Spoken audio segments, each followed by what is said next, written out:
नमस्कार, मैं रचना शर्मा और चढ़ती कला टाइम टीवी देख रहे सभी दर्शकों का स्वागत करती हूं। आप देख रहे हैं आज के टॉप 10 न्यूज। आज सीमा सुरक्षा बल अपना 59वां स्थापना दिवस मना रहा है। 1965 के भारत पाकिस्तान युद्ध के बाद 1 दिसंबर 1965 को स्थापित बीएसएफ ने भारत की पूर्वी और पश्चिमी सीमाओं की सुरक्षा में महत्वपूर्ण भूमिका निभाई है। 1965 के युद्ध के बाद भारतीय सीमाओं पर घुसपैठ, तस्करी और सैन्य आक्रमण के कारण एक विशेष दल की आवश्यकता स्पष्ट हो गई थी और तब एक संसदीय प्रस्ताव के माध्यम से बीएसएफ का गठन किया गया था। में सीमा सुरक्षा बल में विभिन्न राज्य सशस्त्र पुलिस बटालियनों के कर्मी शामिल थे।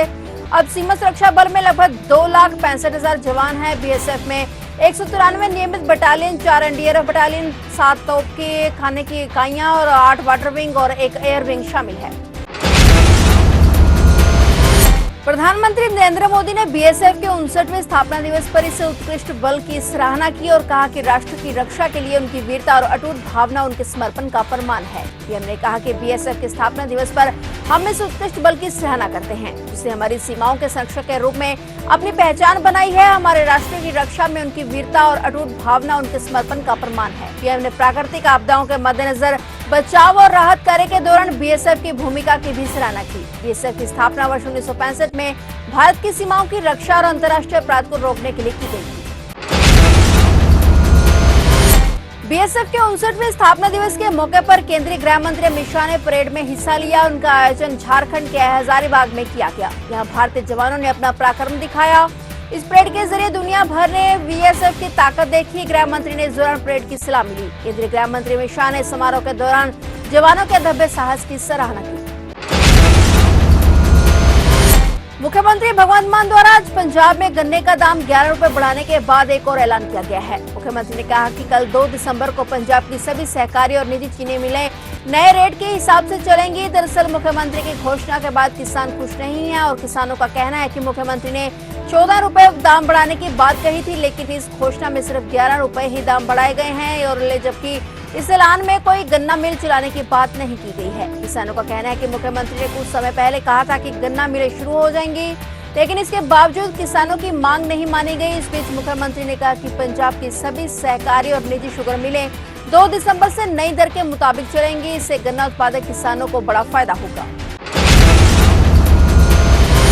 मणिपुर के उखरुल जिले में सार्वजनिक क्षेत्र के बैंक की एक शाखा से नकाबपोश हथियारबंद लुटेरों ने 18 करोड़ 80 लाख रुपए नगद लूट लिए। अधिकारियों ने जानकारी देते हुए बताया कि पंजाब नेशनल बैंक की यह शाखा उखरुल जिले के एक करेंसी चेस्ट है और जहां भारतीय रिजर्व बैंक की ओर से बैंकों और एटीएम के लिए नकदी का भंडारण किया जाता है। अधिकारियों ने बताया कि इम्फाल से लगभग 80 किलोमीटर दूर उखरुल शहर में अत्याधुनिक हथियारों से लैस लुटेरे बैंक पहुंचे और उन्हें सुरक्षा कर्मियों को अपने कब्जे में लिया और बैंक के कर्मचारियों को धमकाकर तिजोरी से रकम लूट ली। उन्होंने बताया कि कुछ लुटेरे वर्दी में थे। उन्होंने कर्मचारियों और सुरक्षा कर्मियों को बैंक के शौचालय के अंदर बंद कर दिया और रकम लूट ली। फिलहाल सूचना मिलने पर पुलिस ने अपराधियों की पहचान के लिए सीसीटीवी फुटेज की जाँच शुरू कर दी है।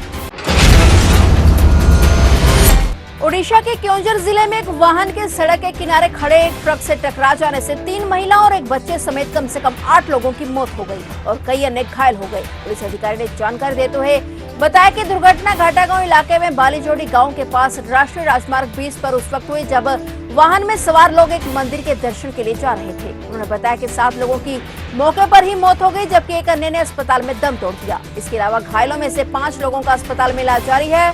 पुलिस को संदेह है कि वाहन चालक को झपकी आने के कारण यह हादसा हुआ। घटना की जांच जारी है।